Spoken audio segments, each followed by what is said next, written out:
Hello, hello, hello. Welcome to the stream. Welcome to the stream. I'm going to be your host today. My name is Josh. I'm from Open Source Steel. And today we're going to do a little demo, a Q&A, kind of a hodgepodge session of closed loop extraction. I wanted to hop on. It's been a minute. And I want to do a little bit of live session here with you guys. Answer any questions for those who might have questions about extraction out there. And then I'll just also share you guys some tips and tricks along the process here. Hopefully today you guys can hear me pretty well. Tried to set up the audio here, so I got a little lapel mic on here. If you guys at any time during the stream feel that my audio levels are a little bit too low, let me know and I'll try to compensate. Getting started today though, let me step off to the side here. You guys can see that we have a setup put together over here, a closed loop extractor all put together. And so I'll kind of run you guys down the system here and we'll talk about the components that are involved in today's extraction. First of all though, I do need to mention before we get started on the stream that there is no cannabis product in this extractor right now. There's actually no product at all in the extractor. So basically what we're going to do today is demonstrate a dry run or just using the gas by itself with no material. So we're going to basically emulate an extraction today. This should show you guys the whole process, all the safety tips you guys need to follow, or requirements, I should say, not tips, safety requirements you need to follow, and then also some of the tips and tricks along the process to help things speed up or to get things going. We're also going to be doing active recovery today, which is maybe a little bit different than some of you guys are used to out there. Active recovery just means that we're going to add mechanical pumps into the equation. You can see on the back card over here, I have 2 pumps. Okay, one of those is a vacuum pump. The other one's going to be a refrigerant recovery pump, or a reefer pump is what they call it. Chuckle, chuckle, reefer pump. We're using a reefer pump today with our extraction, and this is going to help speed up the process, okay? This is going to basically take the gases that are going to be evaporating out of our collection or recovery chamber here, evaporation chamber, and the gases are going to be sucked up through the hose into the pump, compressed and then pumped right back into the tank. So this entire process is going to make sure to keep things safe. We're going to keep things closed so there's no gases exposed to the environment that we're in. The environment that we're in today is nice and open. We're in a big warehouse. We have some doors cracked open over here, so we got fresh airflow going in. Christopher McKay is asking me, hey, do you need a coil for the active recovery? Chris, I'm glad you asked. You can see I got a coil set up right here, and actually we're going to get started. That's one of the first things we're going to do. So I've kind of set it off to the side so you don't really see it sitting in the frame back here, but we'll talk about the coil process. We'll talk about how to set up your coil for active recovery, some of the required things that you're going to need to do in order to get the most efficient use out of your pumps and out of your recovery process. But first things first, let's talk about the setup here again. Over here is our main extractor device. Okay, you guys can see this is where all the machine equipment is sitting. It's on a stand, so it's on a single little stand here, a nice uniform rod-like stand.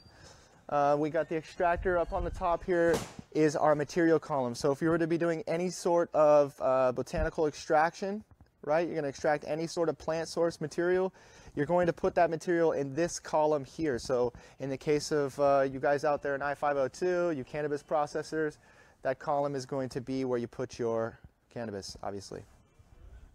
The next thing right below that is we have a filter area. So there's a small section here where our filtration is going to happen. So we have 2 levels of filtration, and basically you can think about this like a big espresso or a big coffee press, right? So essentially, we got our coffee beans, our materials in there, and there's a filter at the bottom to make sure that none of that plant material is extracted out. Then what we got underneath here is a big old isolation ball valve. So this big dump valve here we can close off, and actually I'll do that for you guys. It's a little difficult because it's heavy. But I could close this valve off here, and what that allows me to do is if I need to swap out that top column in the middle of my process, it allows me to disconnect things and take things off and put a new fresh column on the top. Say we have other materials stored in, say, freezers or off to the side waiting for the next run. We can basically disconnect this whole top portion of our extractor, and then what we're left with is an empty area to put another tube on. So it makes it nice. It allows you to keep working through the process. What's up, Raul? What's up, Dylan? Welcome to the stream, you guys. So after the ball valve, we have our main collection vessel. This is where all of our solvent-laden mixture is going to, our oil-laden mixture solvent is going to be dumped into. So from this solvent tank, this is where we store all of our gases over here. And we're going to take all of those gases, run them over the material, collect them in this collection base. That's why we call it the collection base. We're going to collect all of our oil, all of our gas into here, and then what we're going to do is heat it up. You can see a couple of hoses running off the bottom of here. These hoses are liquid water lines. Those liquid water lines are going to allow us to recirculate hot water underneath. There's a little tiny bowl piece at the bottom here that is jacketed for the water base. And that's going to heat up and evaporate all of our butane and help the process speed up and evaporate our butane back into the tank. And that's where we use the pumps to help that process. So let's start off by talking safety and setup first. Obviously, you guys see I have a lot of this already pre-assembled for today's demonstration. That's just to save some time. But let's get into, after you set up the machine and put the hoses on there, you can see that I've got all the hoses connected properly. I have my liquid line. So this main hose right here running to the top of my column is my liquid solvent line. Okay, this is where the solvent is going to wash over our material and begin the extraction. We have some hoses coming off the side here. This is a recovery line, short recovery hose, which goes into a device called a sieve back here. You guys can't really see it, but there is a canister on the side here, which is full of what's called sieve beads. These sieve beads are going to, they're going to dry our gas. They're going to remove the moisture from our gases, because as we extract through our plant material, we're also going to extract some moisture.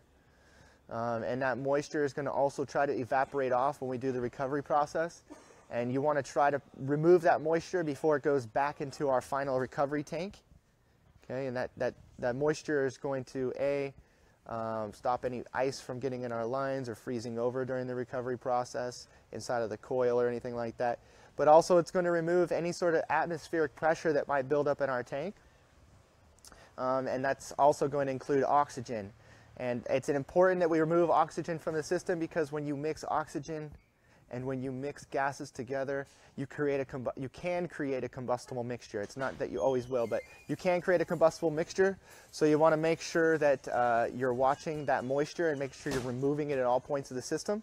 So some of you guys out there are saying, well, what about me running this live resin material? What if I'm running fresh material right out of the garden? Well, that's obviously going to contain a lot of moisture, and you're going to want to do your best to preserve your gases during that extraction, and you're going to need a sieve. It's going to be required that you have a molecular sieve. If you don't have that, you're going to get a lot of moisture in your tank. You're going to have built up of atmospheric pressure, oxygen, things like that. You got to be really careful in those situations.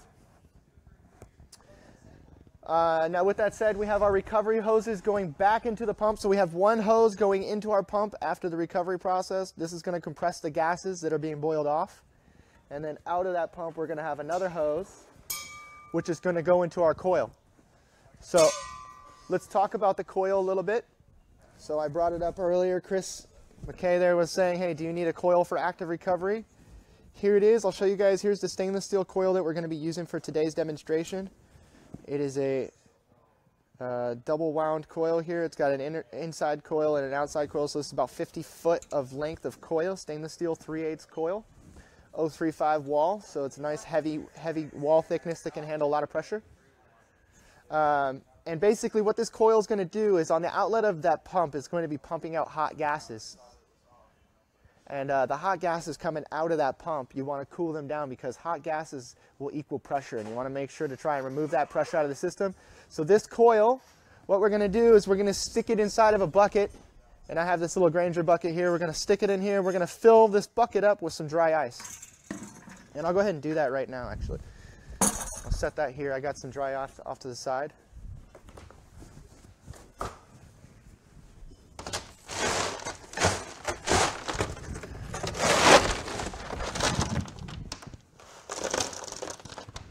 So I'll come over here with my big scoop of dry ice I got, and basically I'm going to throw it in this bucket.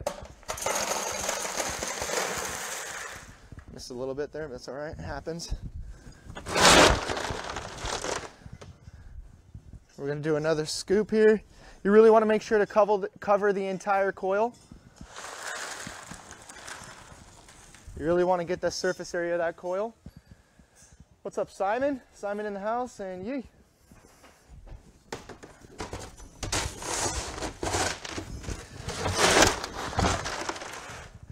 All right, this last scoop should do us enough. Oh yeah, plenty of ice there. I'll close my bin. So you guys can see my bucket is full of dry ice. My coil is completely submerged. Hey, you guys over there?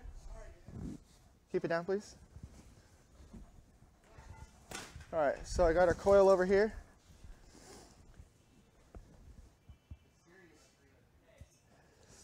Christopher McKay is asking me, hey, what is the benefit of having those ball valves on that coil over there? The benefit is, Chris, if you don't have ball valves at the end of this coil, what happens is you can actually get butane trapped inside of the coil because it is so cold that it's actually kind of convenient to have ball valves in order to shut off your coils. Because if you ever need to disconnect your hose lines at any point when you're finished your operation, some people like to put their extractors away or clean up their extraction setup and kind of take the hoses and disconnect things. So in order to really do that, you got to be able to close off the ball valves so that you're not getting that residual butane in your lines or having to deal with that.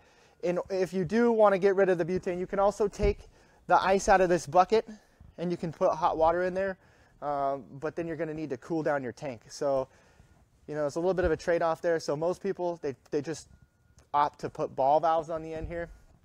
You can see that we actually have another third ball valve. I don't know if you guys can see it from there. There's another third ball valve on that coil. That's just for vacuuming down after the pump side. Sometimes if you want to vacuum down the system, and we'll talk about that here in a second, this extra valve on here can be helpful for vacuuming down the system after the pump, the lines in the coil and things like that. Sean's in the house. What's up, Sean? How's it going? He's saying awesome. Dylan's saying quiet down, guys. That's right. Trying to make sure you guys have a good experience over there. You guys can hear me okay? All right, so now that we have our ice inside of our bucket with our coil, the next step we need to do is hook up the remainder lines that we have here, and I'll go ahead and do that now. So the first line I'm going to take and connect up is from my outlet of my pump over here. So you guys can see this hose is connected directly on the outlet of this pump. It's a short hose. This is going to go right into the coil because the exhaust outlet of that pump is going to be producing hot vapors. So we need to make sure that we're cooling those vapors down. So I'm going to fit this hose on here. If she'll seat right.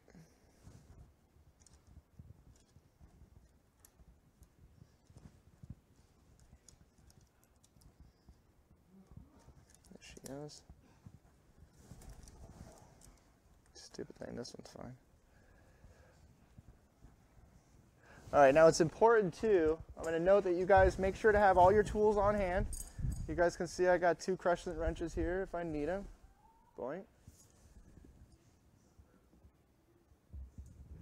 So I'm going to make sure that when I tighten down my hose that I also grab onto my ball valve here so that I'm not tightening or over tightening anything here. I'm going to cross. Okay, so it looks like we reconnected. Hopefully we reconnected. Pray to the internet lords that we've reconnected. It says we're back, and it says we have a pretty good connection. Shout out to everybody joining the stream again. If I could get a 1 in chat, if you guys can give me a 1 in chat if we're back live, I'd appreciate it. That'll just let me know that everything's back connected. I switched over to a different Wi-Fi connection, so hopefully that helps out. It says we're green on my end, so as long as we're green, we're good to go. All right, cool. Justin's giving me a 1 in chat. Thank you very much, Justin. All right, so where I was leaving off at is we got our ice connected, our coil connected to our hoses here. So the next step that we need to do is we need to vacuum down our system. So I want to talk about this step, and this is very important, and I kind of cover this in detail with you guys here. If you've never done an extraction ever in your life, you guys, if this is your first time checking out the live stream or just seeing an extraction, I cannot stress this enough. This is the most critical, important step of the entire process that I'm about to explain here. And that is vacuuming out your system of any oxygen. The reason that we need to do this is because when you mix oxygen and you mix volatile gases together, what you do is you can create a combustible mixture. And what we're trying to do is make this process as safe as possible. So the first priority and the first step that we need to take is to vacuum our system down and remove all the oxygen, but we also need to pressurize our system too. I've already gone ahead and done the pressurizing step. I've taken an air compressor, I've hooked it up to this system here, I've pumped it. Once it's all tightened down and sealed up, I've taken air, pumped it into here, let it sit overnight or let it sit for a good amount of hours or some time, see if there's any leaks in any joints. If you come back and your leaks are sealed up and there's no movement and pressure, then you're good to go. The next step is this vacuum. So over here, I have a vacuum pump hooked up to this hose, which I'm holding onto right here. This is hooked right up to my collection chamber, you can see. And what I'm going to do is I'm going to come back over here and I'm going to flip on the vacuum switch and I'm going to turn it on. It just clicked on over there in the background. Now what I'm going to do is I'm going to come over here to the system and I'm going to make sure to open the valve for the vacuum line. Immediately what's going to start happening is it's going to start sucking out the system void of any oxygen. But before I continue, I need to make sure that all my other valves to the system that I need to make sure to vacuum down, that includes all of my lines. So this line here, there's oxygen inside of it from when I connected it. I need to make sure to open up the valve here, which is open. I need to make sure to open up my big dump valve so that we can clear out the column of oxygen. You heard that little spurt there, that was vacuum sucking out the air. I need to open up all recovery lines into my sieve. So there's one. I'm going to open up my sieve. There's another line. Open up the top of the sieve. I got a valve up here. And then open up the coil as well. Make sure the coil is completely vacuumed down. That includes all the hoses and everything connected. The only thing we're not vacuuming down this point is this solvent tank. And the reason that is because there's already solvent inside of it. We've already done that before we put solvent in it. So we do not need to put any sort of vacuum on the solvent tank because obviously that would be dangerous. Everything else though is having vacuum applied to it. That's the system, the lines, everything. And actually now that I think about it, we're going to disconnect here and we're also going to connect to our coil because I have a pump here. So we can't vacuum down these lines. But what I am going to do is there's an extra port here and I'm going to connect to that with my vacuum pump and we're going to vacuum it down here. So I'm going to look at my gauges on the extractor over here. I have one at the top of the column up here. This one is reading all the way down to -30 Hg, which means full vacuum. Okay. My gauge on the back side of my collection chamber here is also reading -30 Hg. So that tells me that both of these are equalized and we've reached a full vacuum. Now, even though my gauge says -30 Hg, I let this run for a little bit longer. And the reason I'm going to do that is I want to pull out every single last molecule of oxygen out of the system. I want to make sure that if there's any last little bits of oxygen floating around there, I want to remove them. So I let it run for a good minute or two after it reaches full vacuum. Okay. So now that we've done that, I'm going to go ahead and shut off the vacuum valve first. And it's important you do the valve first before the vacuum pump. So I'm closing the valve and then I'm going to come back over here and I'm going to shut off the pump. And the reason it's important to shut the valve before you turn off the pump is we just created a vacuum inside of here, okay? So if you can imagine, this is like one big suction device right now. It's got -30 Hg, which means a full vacuum or suction on here. And if I leave this valve open, it's going to suck the pump oil out of this pump and suck it down the line and into my extractor, which I don't want to do.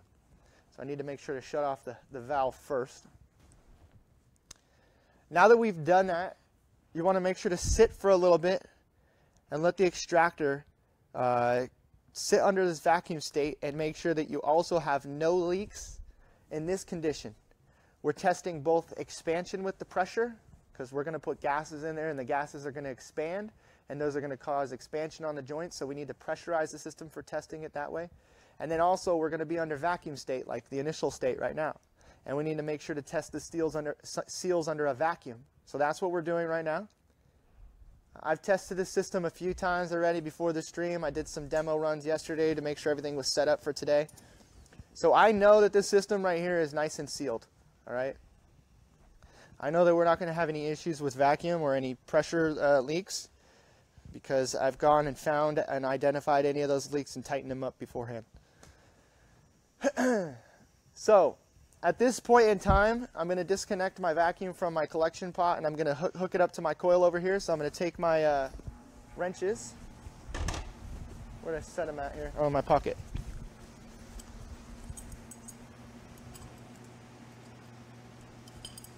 I'm going to come give this little hose a twist here. Disconnect it.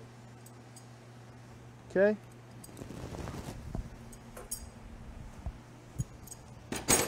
I'm going to take this vacuum pump and I'm going to move it over here, and I'm going to hook it up to this coil. All right? And the reason I'm doing it on this side is because we can't vacuum down after the pump right now, because the pump is blocking all of our pathway. It's got pistons in there. We're not able to move those pistons with the vacuum. So what we need to do is come connect our hose over here, which I'm managing to do. Take my my wrench over here, and I'm going to tighten this down just about 1/8 of a turn. Doesn't need much. And I'm going to kick on my vacuum pump over here, and I'm going to open up the valve to the coil and the recovery line back into the tank. So now what I'm doing is I'm vacuuming down both hoses and the coil right now, because those had oxygen in it as well. So we're making sure that we remove every last bit of oxygen out of the system before we begin.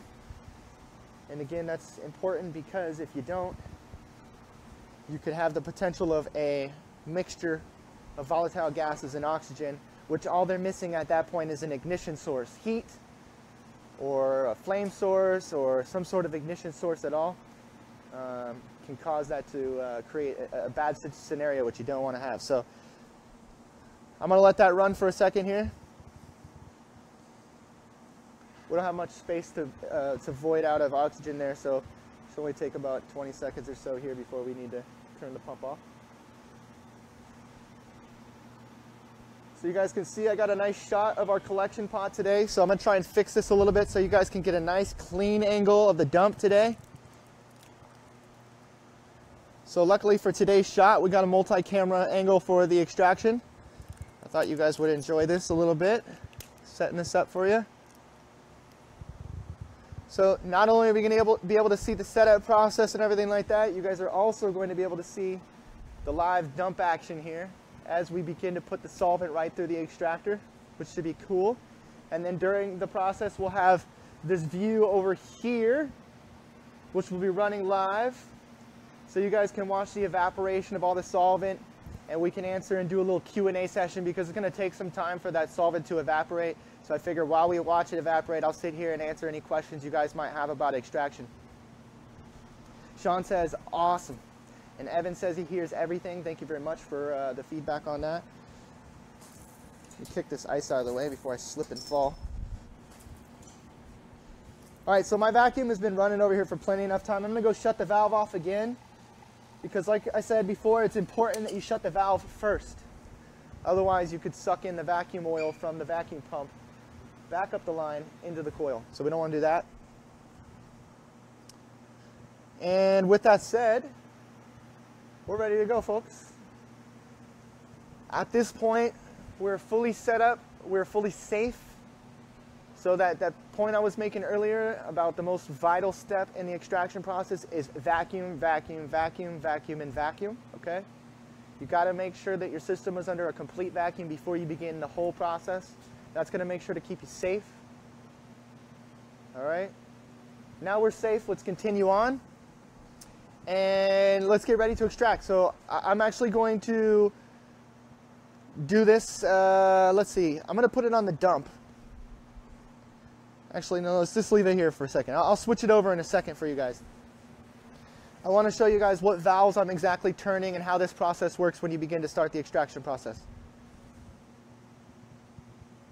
Sean is asking me, that evaporation process, do you collect the solvent back into the tank? Yes, sir. And we'll show you that entire process here today. So that's the important step here, is that we're trying to recover all of our gases and make sure to keep them closed and contained. That's why they call it a closed loop extraction. So all the gases we keep contained are going to go right back into the tank we start with. And at the end of this process, when you pour out any extract you might have out of the process, you're going to have minimal butane loss. Talking minimal butane loss. You should be able to recover almost all of your butane. In today's process, we will do that. We'll recover all our butane, so we won't lose any gas. All right, so I'm going to double check before I start my run here. I'm going to go over here and check my gauge. It's still maxed out at a negative 30 Hg. Okay, so we're fully pinned over here. Looking down over here, we're fully pinned. It has not moved at all, not a millimeter. So if you see any movement in that gauge, that tells you to stop immediately. That means you got a leak, okay? And you need to identify that leak before you begin. The best way to identify leaks is through pressure, so pressurizing. All right, so let's stop yapping over here. Let's get to extracting. I want you guys to pay attention here what we're gonna do, because there's a sequence here I want you guys to follow when it begins the extraction. So the first thing I'm gonna do is make sure that my recovery lines are all open, which they are from when my vacuum process. And the first step is I'm gonna kick on my pump, okay? So I'm gonna come flip on the switch back here, kick on the pump, and immediately my solvent line is open up here. All I need to do is open up the liquid line from my tank, and what's gonna happen is solvent is gonna begin to immediately rush out of this pressurized tank, flow over this column, down this tube, and you guys are gonna start seeing the liquid pour out through here on the little side window over to my left, over here. All right, you guys ready for this? Let's do it. I'm excited. All right, so I'm gonna come over here and I'm gonna just rip open the valve. I'm not gonna be gentle with it. So actually, I almost forgot my steps. I'm gonna kick on the pump. And then I'm gonna open up my recovery line. And then I'm gonna kick on the pump. You guys hear that? That's solvent. There you go. I'm going to switch the view for you.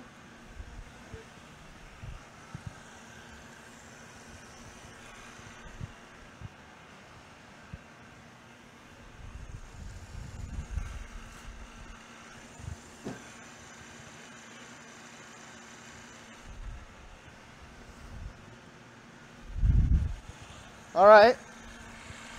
So I can't really see here, but we're going to call that good because I don't want to overfill it. All right.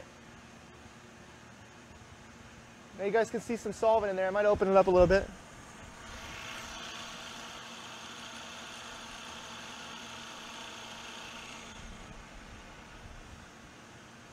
Okay, I think I got pretty much all the solvent out of there. I didn't put much in this tank to begin with. She's feeling pretty empty. All right.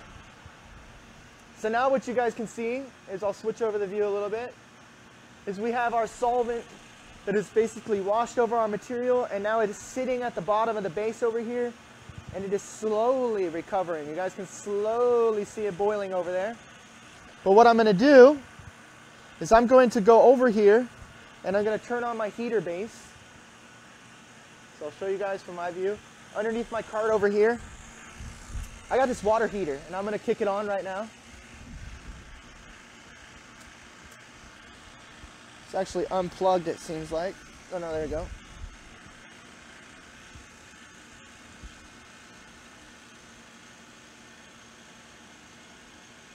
It's booting up. I'm going to set it to 40 degrees Celsius here for today's demo. And now what's going to happen is my water is going to begin to heat up underneath the bottom of my base over here. And the base of this extractor down here is going to start to heat up.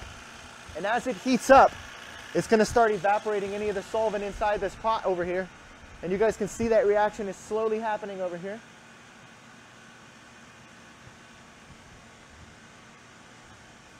And it's going to get faster and faster as this pot begins to heat up with that water base. And at this point in time, this is what we call our extraction recovery, or our solvent recovery process. And at this point, what we're doing is taking the gases out of the extractor. We're recovering the gases through the recovery pump over here. The pump is helping assist in taking those gases and evaporation off, compressing them back into a liquid.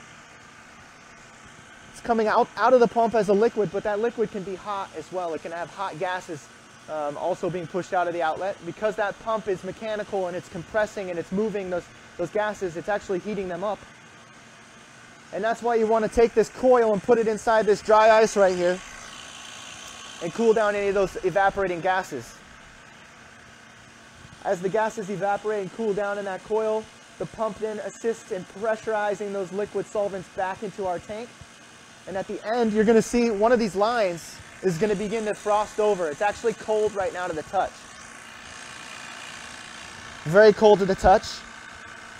And soon enough, it's going to start condensing the moisture in the air and start freezing that moisture into ice particles on the line.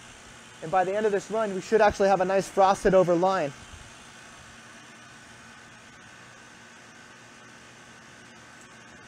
Michael Hissong is asking, can't you use a water heater chiller instead of a coil? It is possible. However, you need to have this solvent extremely cold.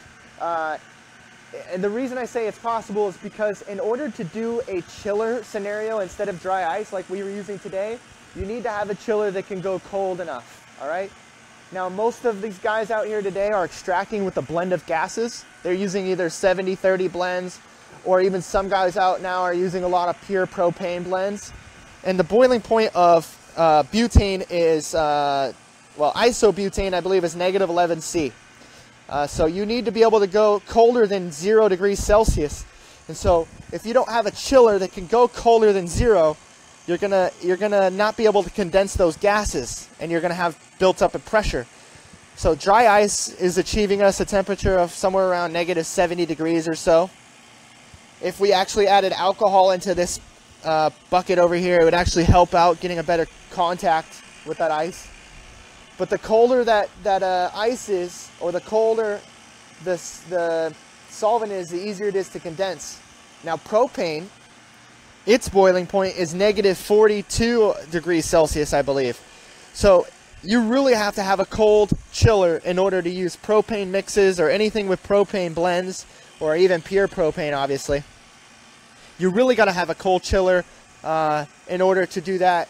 And then also, you can't just get away with chilling a coil. You got to get either a heat exchanger or a counterflow coil, which is not cheap and not easy to find out there. So it's easiest for most people to use dry ice because it is cheap and it is effective. So you guys can see we're just doing our recovery process at this time. The gas is just going to continue to evaporate and boil off in this pot. Like I said before, it's going to get faster and faster, the recovery, as we continue on.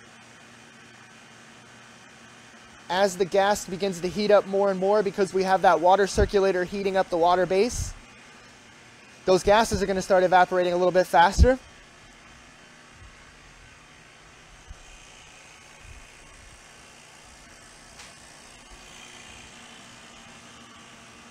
Now, if you're running and you're doing this process and you guys are using ice over here and your ice begins to melt, you need to make sure to top it off, okay? So I'm watching my bucket over here and I'm really not melting very much. I have plenty enough in this bucket, but it is melting, I can see, so I'm going to shake it around. Just want to make sure that that ice is really contacting the outside of the coil, the inside of the coil, and everything like that.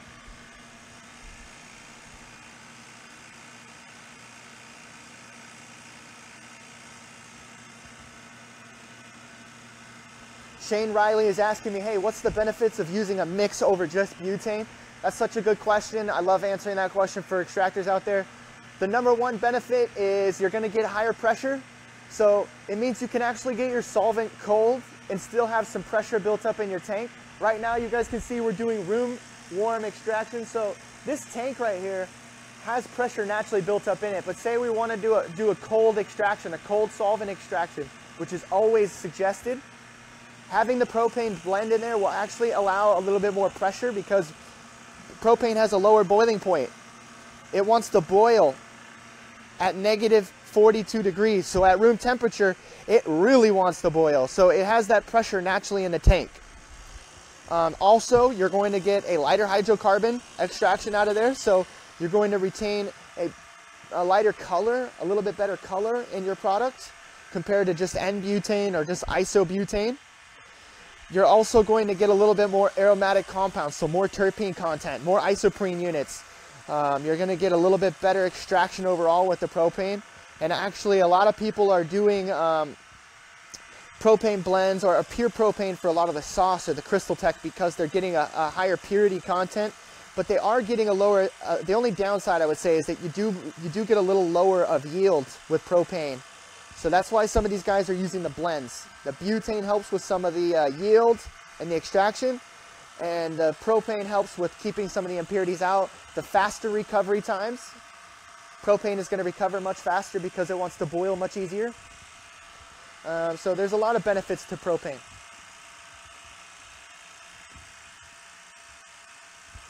Looks like my flashlight is getting a little low on battery over here. I'm going to see if I can pull out my phone. Let's see, where is my phone? Huh, I can't seem to find it.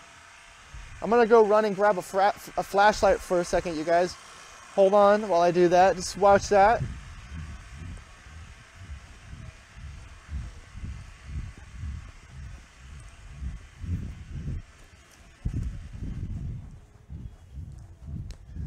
I got a better flashlight in my bag. Hey, nice plant. Is that new?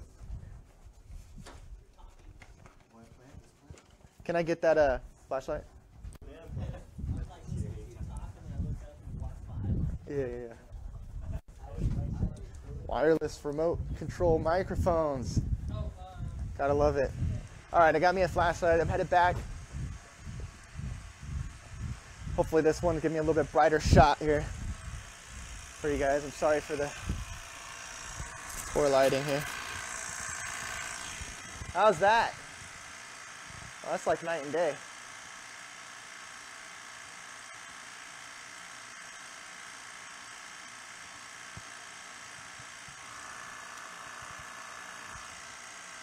The only thing is I don't have any tape to tape it down. Maybe I can try and do that for you guys here. Let's try this.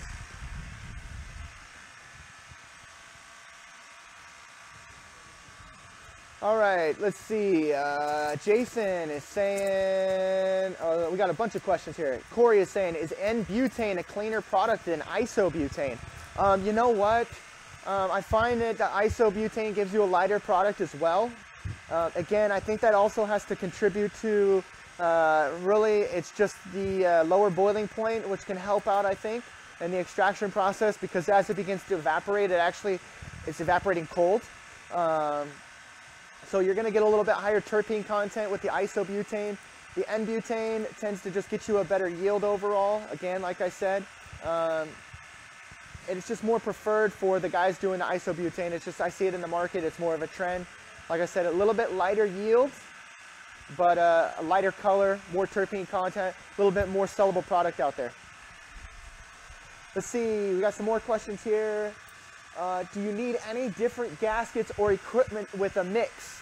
No, not at all. N-butane, isobutane, propane, they all work perfectly fine with Viton gaskets. Or if you want to use PTFE gaskets, you can also do that as well. They work really well with that. There's nothing that you're going to need to change. The only thing I will advise is that if you plan to do pure propane, okay, the only caution or word of advice is pure propane. You need to make sure that you're using a higher pressure vessel for that, okay?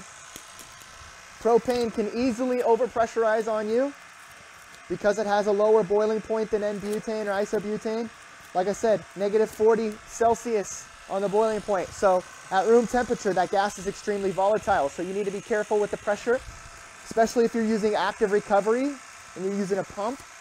and you're using a coil or a heat exchanger, you really need to make sure that you're exchanging that heat properly. Otherwise, that propane can easily build enough pressure to blow your pressure relief valves. And on the system, we have a couple. We have one back here behind the collection chamber. We have one on the tank. So it's possible that if you overpressurize it, you can blow that relief valve and you'll have gases spurting out of your tank. So you need to be careful and make sure that you have a high enough pressure vessel. Our tanks can handle it. You want to make sure that all of your clamps are under 6-inch if you're going to use propane, all right? You don't want to be using 12-inch clamps or 10-inch clamp systems for propane. 10-inch you can get away with, but it's really not recommended because the sight windows, most of the sight windows, you guys, are only rated for about 120 to 125 PSI, okay? That's safe for butane, safe for ethanol, safe for other extractions, but it is not safe at 125 PSI or 150 PSI for propane because it's easy. I've seen people shoot up to 200 PSI with propane and blow themselves to PRV. Many a times, friends. So be very careful out there and know what kind of system you're working with or what kind of solvents you're working with and make sure that they're rated for your pressure relief valves and all that good stuff. All right, let's see if we can do this. Boom! Nice, we got that shot. So you can see the recovery over here is just kind of kicking away. I'm gonna go put my hand on the bottom and it is definitely starting to feel pretty warm. If I feel above it, let me show you guys here. Let me switch back the camera. If I feel right above the collection pot, so down here is warm. The bottom is warm because I have a warm heated base right now. But if I feel right above it, this area where the solvent is and is evaporating, it's cold. It's actually almost freezing cold. And that's because it's evaporating butane. Butane evaporates at around 0 degrees Celsius or 30.2 degrees Fahrenheit. So the outside of that wants to be about 30 degrees. That's why we're using the heater too to help speed things up. Without it, those solvents will just cool down that collection chamber evaporating and it'll take all day. That's actually a good point to make too, that is, don't be afraid to throw some heat on your solvents. You know, as they boil off, they're gonna cool down. So you don't have to really worry about evaporating terpenes out or activating your material until really towards the bottom of your solution. When you're really towards the end of the recovery process and there's not much butane left and more more laden mixture in there than there is solvents, that's when you need to be worried about applying too much heat. But if you got your collection chamber full of solvents and you're doing your initial recovery, don't be afraid to apply some heat with your water base or your recirculators. That heat is only going to help speed up the evaporation process and make sure that it does not cool down that solution and take forever.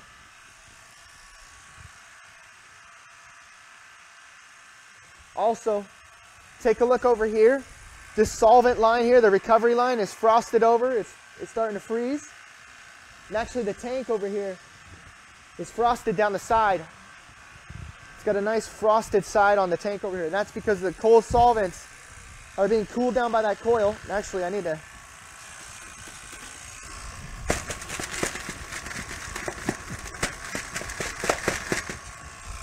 fill the inside of that coil. Was getting melted on the inside. So like I said, you got to check your coils too, because the inside of that coil was melted out.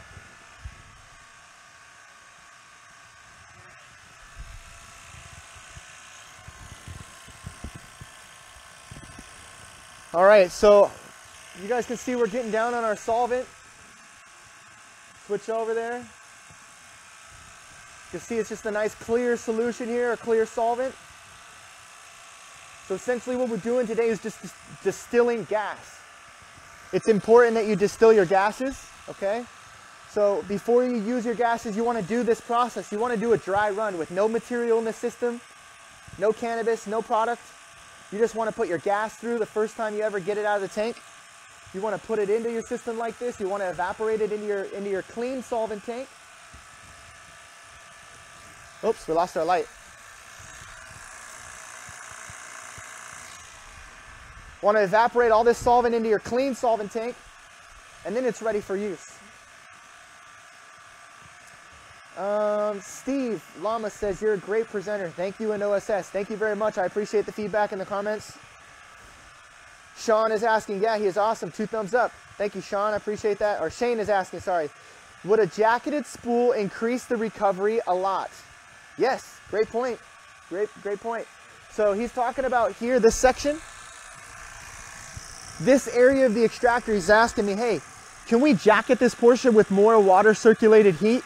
And the answer is yes, you can. This is just a demo unit we have set up back here. I actually was thinking about that yesterday, swapping that out for a jacketed section, but I didn't have anything short enough. I had like a 6x36. I didn't want to put a big old jacketed section on there. I kind of just want to replace the 18-inch section I have on there if I do. So I'm actually probably going to buy some sections and stock some sections here. But for today, we're just rocking it how it is. But it is a good point. You can speed up the recovery process by heating up more surface area. The more area that you can heat up, the faster the butane can recover, and the more surface area and heated surface area that butane has to evaporate from. I'm going to note too, during the recovery process, my gauges over here, the pressure on my gauges right now, I'm only showing about 3 psi. Not even 5 psi. We're like under 5 psi during the extraction recovery process. Okay? My tank over here, it's got about 7, 8 psi. So the pump is pressurizing a little bit. Means my coil is pretty effective. Okay? We're not building any pressure in the tank. If my coil was not being effective, my tank would start showing signs of pressure, but it's not.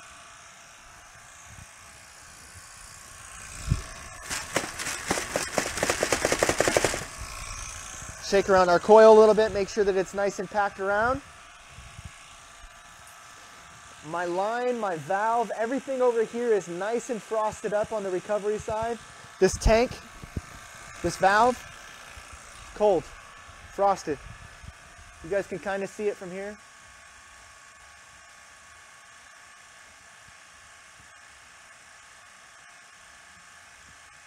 Looking at our recovery over here.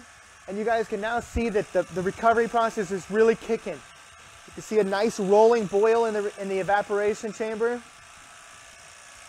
The solvent is really evaporating nicely. If I put my hands on the base over here, it feels like a nice warm temperature. A nice warm bath over here, and that's what I want. Means my heater is keeping up with the evaporation, the evaporative cooling of the solvent.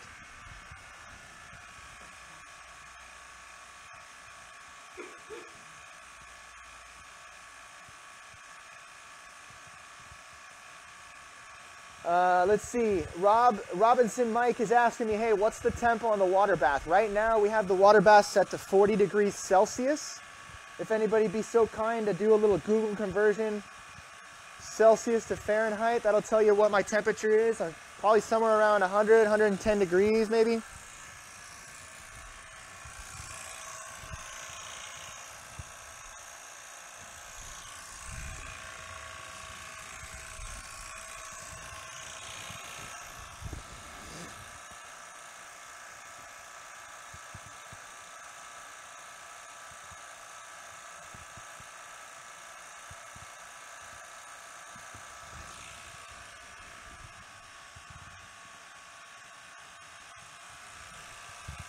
So you guys can see how easy this process is. It's not a challenging process.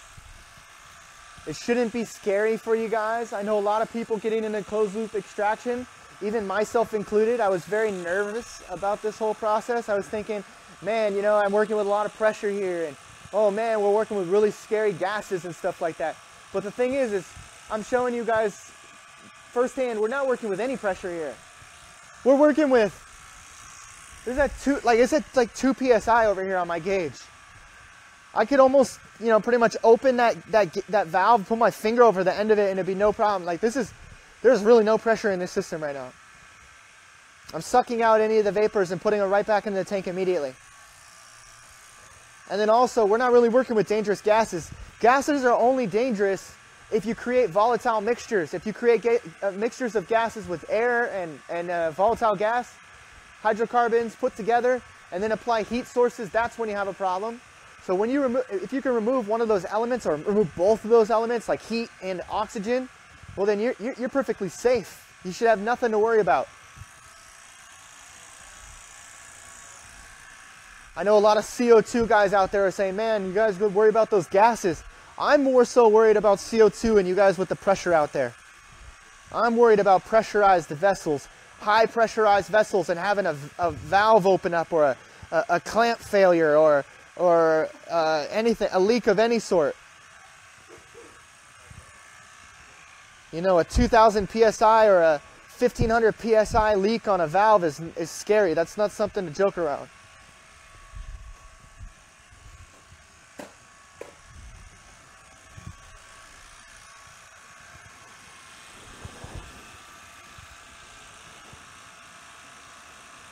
So we're getting down there on the recovery, you guys.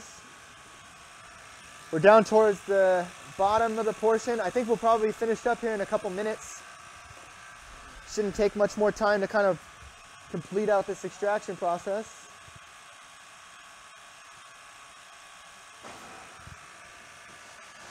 Now, if there's any questions in the chat, any of you guys got any questions, please don't hesitate to ask. I know, some people don't want to feel like, they don't know what they're talking about, or some people, they get a little nervous asking in front of other people who might know a thing or two.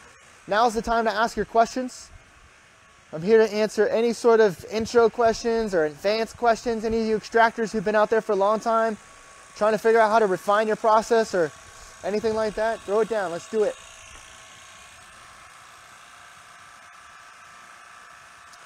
Hopefully you guys can see. On my end, the video is not moving on Facebook, but it should be good.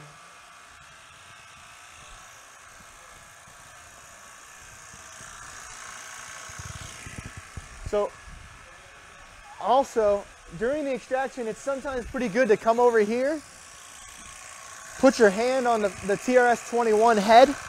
It'll say hot on there, so be careful, make sure just to tap it with your hand. See how warm it is. You guys can see I can come over here and put my hand on it, no problem. I'm laying my hand, it's nice and warm actually, it feels good. That's what you want. You want to make sure that your pump is not overworking itself, okay? It's not getting too hot. If it's getting too hot, it means you probably likely are not cooling your coil enough, and you got some back pressure and things are starting to begin to work the pump, making it difficult to pump and pressurize the tank full of that liquid gases. So make sure you watch that pump's temperature. If it's getting too warm, it's probably telling you need to cool down your coil or check your ice levels. And the more that you make sure to maintain that pump and make it cool during the extraction, the longer the seals and the lifespan of that pump will be. It's the most common thing with those pumps is that the internal compression seals go out on them. And actually, I'll show you guys here. Let me walk over here and see if I can show you. I got some examples for you. So this pump right behind me is called the TRS-21. That's the pump we're using today. I don't know if you guys can see this. This is a fresh pack of pistons. Here's the pistons that go inside of those pumps. You can see that there's a couple rings on here, right? These two little brown rings on this piston. Those are what are compressing the gases and keeping the chamber sealed and get a nice compression going on in there. And if those seals get too hot, you can hear that pump in the background just fluttering away. That's one of those pistons going up and down, up and down, up and down. So you can imagine if this head is too hot, those piston steels start to wear out. They start to burn out. And you can actually lose compression in your pump, and actually gas will start to leak from these pumps. So it's important you don't get them too hot. Just maintain your pump levels. Watch it. Oh, look it. We're almost at the bottom here. Let me switch over.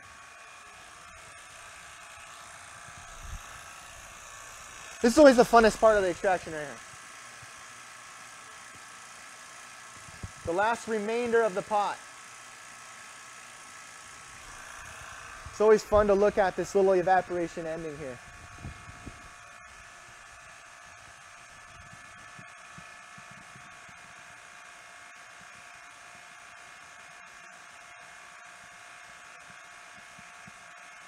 So now if you're doing your solvent for the first time, if this is your first time extracting the solvent or evaporating the solvent fresh out of, say, like a single-use tank or your supplier's cans or whatever you're getting your gas from, you'll notice that after this process, you're going to have residual oils and stuff left at the bottom.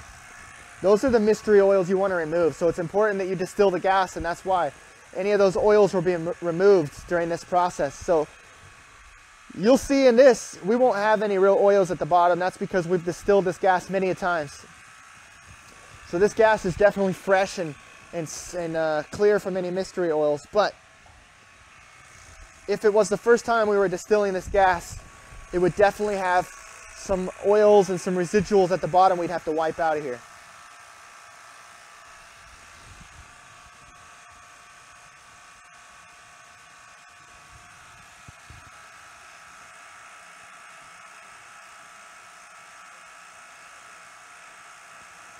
So I'm just going to leave it here for a little bit. I'm going to finish out this little last portion of the extraction, the recovery process.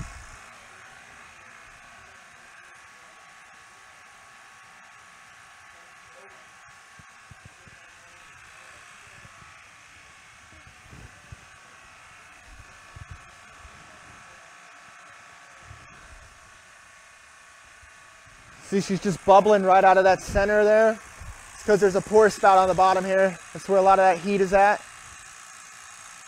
This valve down here is very cold.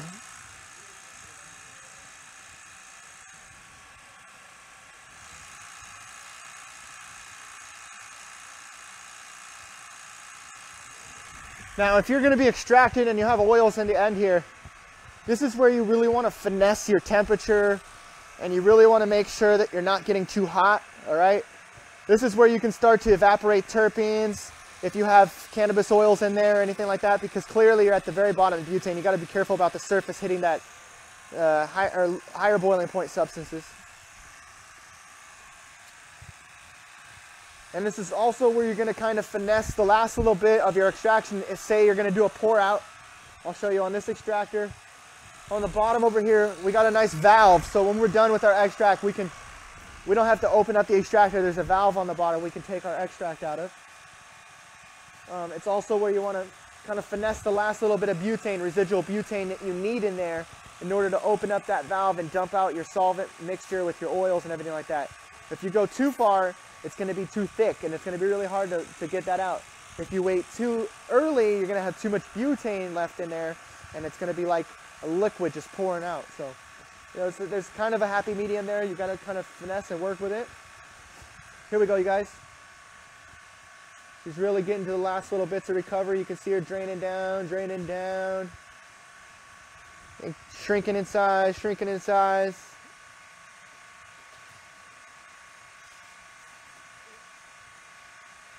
Looks like there might be a little bit of residuals in there. This is a new base I put on the bottom, so it might just be from cleaning it out.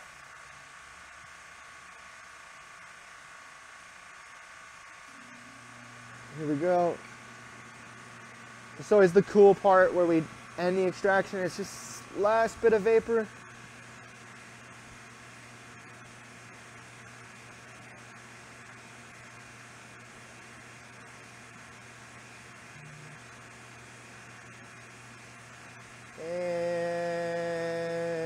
Pretty much done.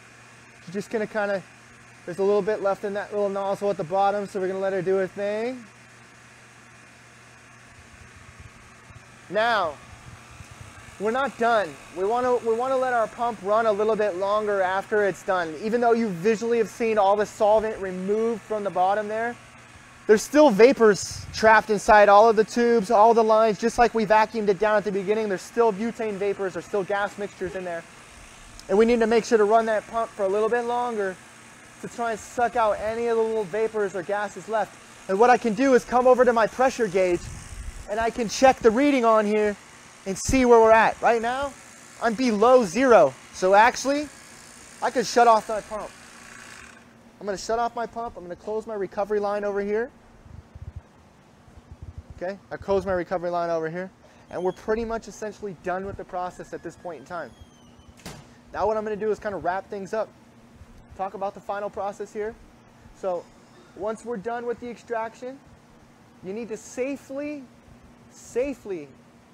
open up the system. Okay, so the first thing you want to do is potentially evacuate any residual vapors in there. So you want to have a nice line vented somewhere, or a vacuum in this case that might be pumping outside. And you can open up that vacuum, suck out any of the vapors, bring it down to a complete vacuum, or in this case, we're already under a pretty good vacuum. So if I open up the bottom valve, just equalize the pressure there, and now that system is completely open. And we're safe to open it up and clean out our system here. Our solvent, after everything is said and done, has been recovered back into our tank. So this frosted over line here has solvent that's been pushed back in here. And now I can feel my tank is much heavier than when I first started out. And I can feel the liquid solvent back in this tank. So with that entire process, we've gone through and shown you guys the demonstration on how to be safe, how to set up the extractor, a couple of precautions you need to take, right? We've also done the extraction itself, shown you guys how you need to turn the valves, what valves to turn, how to set up the hoses, how to check for vacuum and pressure. Then when we did our extraction, you guys saw the solvent dump through the column with the simple turn of a valve here on the solvent tank. Ran up our line here, washed over the column, collected in the base. Then what we did is heated up our base and recovered our solvent back into our tank with the pump. It's that simple, you guys. It's that easy.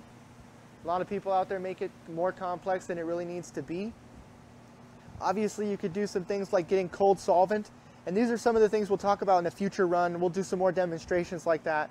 Where we'll do it more advanced extraction techniques, where we'll do, cold solvent extraction, nitrogen pressure assist. We'll go into more some of these refined techniques that people are using out there and show you guys exactly what you need to do in order to do that safely. Today, I just kind of wanted to do basics. We haven't done any live stream extraction on Facebook yet. I know we do a lot of Instagram stuff, but I wanted to share with you guys on Facebook the extraction process, so hopefully you guys learned a thing or two today. Now with that said, I am Josh. I'm going to leave it open for a little second here. If anybody has any questions, now again is your final chance to throw them down in chat. If you have anything you want me to read out on the stream, just let me know. Oh man, we got some comments here. I missed them. I was scrolled up here.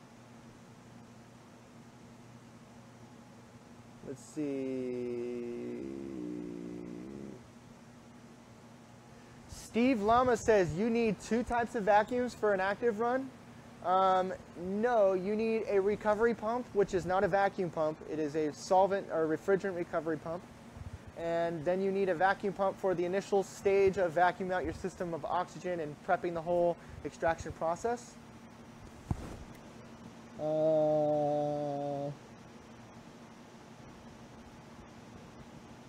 Shane Riley is saying, if you're running the solvent cold from the start, is the TRS-21 strong enough to pull cold solvent? It is to a certain extent. Really, you're going to need that pressure assist. If you really want to get a good extraction, you're going to be limited by the system. It's going to quickly equalize, and you're not going to be able to continue flowing solvent. So in order to really effectively do that cold solvent extraction, you want to look into a pressure assist. Steven's asking, can you use the same pump for oven or distillation? When it comes to a vacuum pump, yes, you can use the same pump that you're using for your ovens for vacuuming down the initial system. I must stress, this TRS-21 is not a vacuum pump. It is different. Vacuum pump is only used for the initial stages of vacuuming the system before we begin our run. It is not used for solvent recovery. But you can use any sort of vacuum pump to get down to a full vacuum as long as you can reach a full vacuum with the pump.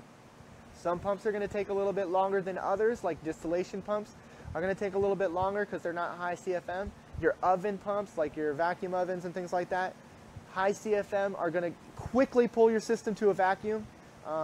It just depends on what pump you're using out there. Any of them can be used though.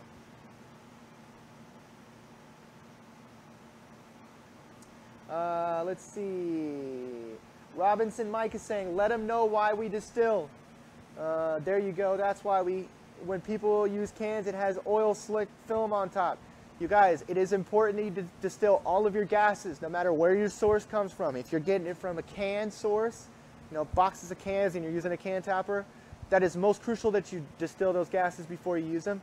If you're buying a tank of refrigerant out of a single-use can, even if it's from us, like EcoGreen, or even if you're buying from another single-use can supplier, you still need to distill that gas. It is 99% pure that it states on the box, but you can never be too sure when it comes to consumable products. You really need to distill it. After you're done, Luke's saying, hey, and then you would wipe out the collection base, right? Yes, after you're done distilling the gases. So if we were to be distilling this, I would disconnect this bottom piece over here. I would wipe out everything out of there, and you would probably see mystery oils on a rag, okay? That's the stuff you want to remove by distilling just the gas alone before doing any sort of product in your extractor.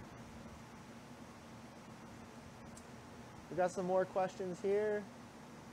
Can you do a distillation demo, says Austin. Austin, are you talking about a short path distillation in the future? Yes, we will be doing online content for short path. Today I'm just showing you distillation of gases.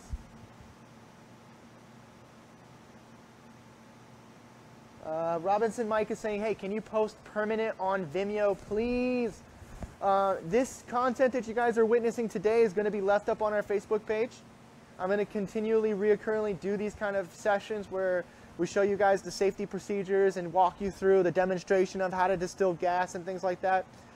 It's going to become more of a frequent thing that I try to refine with you guys. Today's like one of the first times I've ever done it. So I'm trying to set up the multicam thing, get the microphone situated, get everything kind of organized for you guys. In the future, I plan to have many cameras, multiple angle shots, a much better environment for us to work and do this out of, so stay tuned for those. But they'll all be posted and saved online. We're all about sharing and sourcing information for you guys out there, so stick around for that. Let's see. Austin was saying short pass, yes, and thank you. Yes, Austin, stick around, man. We will definitely do some short pass stuff here soon. It's going to be exciting.